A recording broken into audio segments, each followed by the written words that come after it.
তারেকের সাথে নয়াদিল্লির যোগাযোগ, বিএনপিকে কি ভারতপন্থী দল বলা যায়? এবং সর্বশেষ জানাবো ভোটের লড়াই যেভাবে সংঘাতে বদলে যাচ্ছে। এতক্ষণ শুনছিলেন সংবাদ শিরোনাম, এবার বিস্তারিত।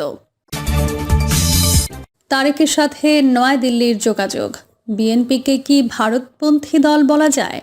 বাংলাদেশের রাজনীতিতে ভারতপন্থী বা ভারত বিরোধী তকমা নতুন কিছু নয়, কিন্তু সাম্প্রতিক বাস্তবতায় এই তকমা আবারও একটি বড় রাজনৈতিক অস্ত্রে পরিণত হয়েছে, বিশেষ করে বিএনপিকে ঘিরে।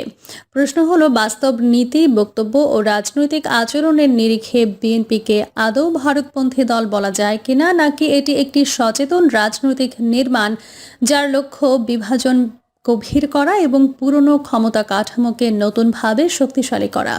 ইতিহাস দিয়ে শুরু করা যাক। ব্যক্তিগত বা রাজনৈতিক স্মৃতি কখনো কখনো রাষ্ট্রীয় সম্পর্কের ওপর গভীর ছাপ ফেলে। শেখ হাসিনার রাজনৈতিক জীবনের ব্যক্তিগত ট্র্যাজেডি ও ভারতের ভূমিকা এ নিয়ে আবেগ তাড়িত আলোচনা থাকলেও রাষ্ট্র পরিচালনার শপথ নেওয়ার পর আবেগ নয়, নীতি মুখ্য হওয়ার কথা। কিন্তু বাস্তবে দেখা গেছে 2010 সালের জানুয়ারিতে শেখ হাসিনার ভারত সফর দুই দেশের সম্পর্কে যে মনোভাবের পরিবর্তন এনেছিল তার সরকারি ঘোষণাপত্রে পুরোপুরি ধরা পড়েনি। তিস্তা চুক্তি হয়নি, ছিটমহল বিনিময়ের মতো বিষয় পরে বাস্তবায়িত হলেও তাৎক্ষণিকভাবে সেই সফরের রাজনৈতিক তাৎপর্য ছিল অনেক গভীর। ভারতের নীতি নির্ধারকেরা তখন কার্যত সিদ্ধান্ত নিয়ে ফেলেছিলেন, বাংলাদেশ নীতি মানে হাসিনার সরকার, আর কিছু নয়। এর পরের 1.5 দশক সেই সিদ্ধান্তেরই ধারাবাহিকতা। ভারতের পক্ষ থেকে হাসিনা সরকারের ক্রমবর্ধমান কর্তৃত্ববাদকে নিঃশর্ত সমর্থন দেওয়া হয়েছে। নির্বাচনে অনিয়ম, মানবাধিকার লঙ্ঘন বা মত প্রকাশের স্বাধীনতা সংকুচিত হওয়া, এসব বিষয়ে নয়াদিল্লির নীরবতা ও পরোক্ষ সমর্থন বাংলাদেশের ভেতরে ভারতের ভাবমূর্তিকে মারাত্মকভাবে ক্ষতিগ্রস্ত করেছে। আজ বাস্তবতা হলো, হাসিনা ক্ষমতাচ্যুত হয়ে দেশ ছেড়েছেন, আর তার উপস্থিতি নিজেই ভারতের জন্য একটি কূটনৈতিক বোঝা।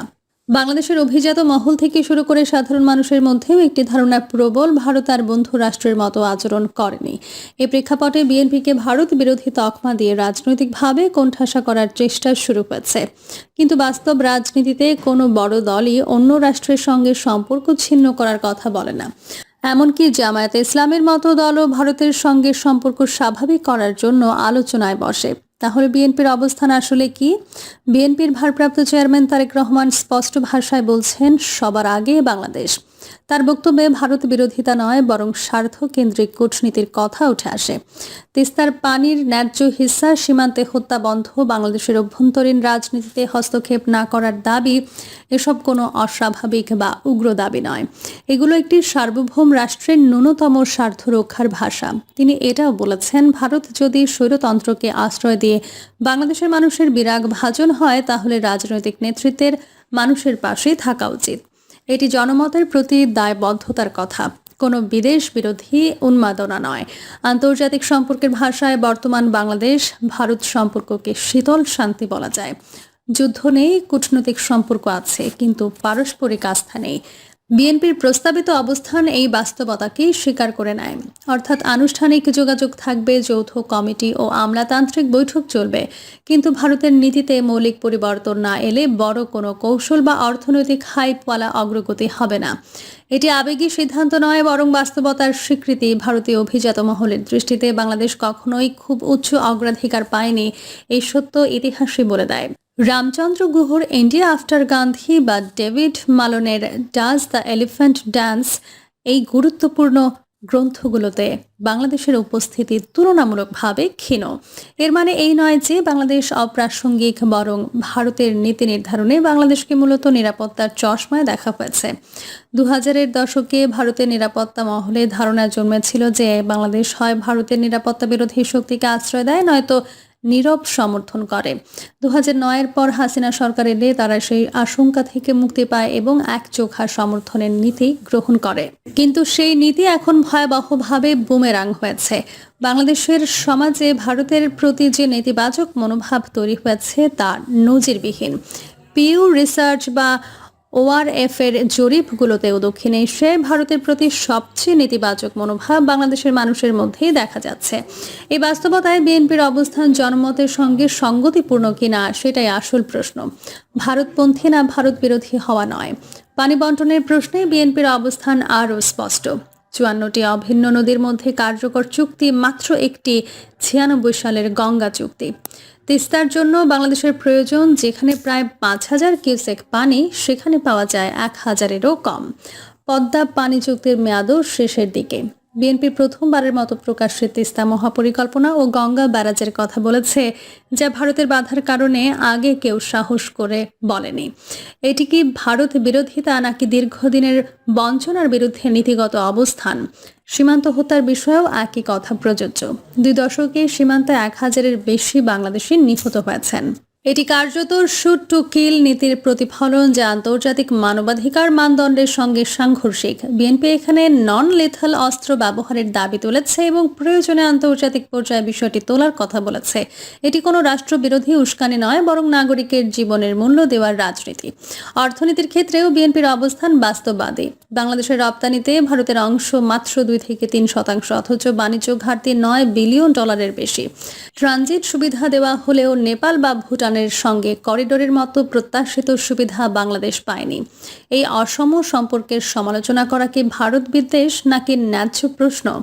তুলা, খাদ্যপণ্য, চিকিৎসা ও শিক্ষা, পর্যটনের মতো খাতে বিকল্প উৎস তৈরির কথা বলা তো যে কোনো স্বনির্ভর অর্থনীতির লক্ষ্য হওয়া উচিত। এখানে আসে বড় রাজনৈতিক প্রশ্নটি।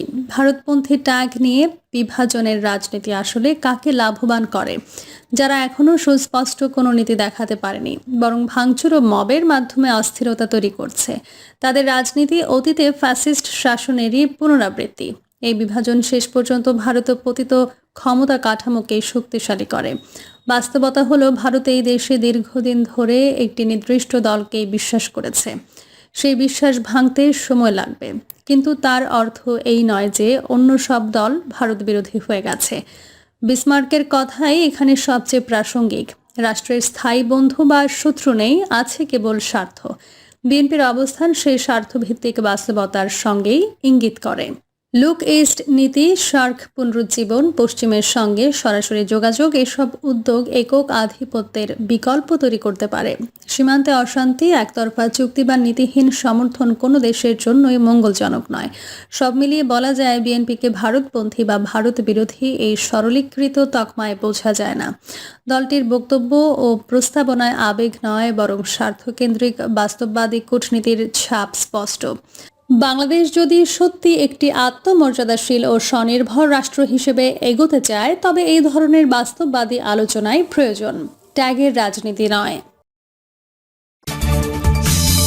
ভোটের লড়াই যেভাবে সংঘাতে বদলে যাচ্ছে, ত্রয়োদশ জাতীয় সংসদ নির্বাচন ও গণভোট সামনে রেখে দেশের রাজনৈতিক অঙ্গন যেন আবারও পরিস্থিতি এক উত্তেজনাপূর্ণ চেহারা নিচ্ছে।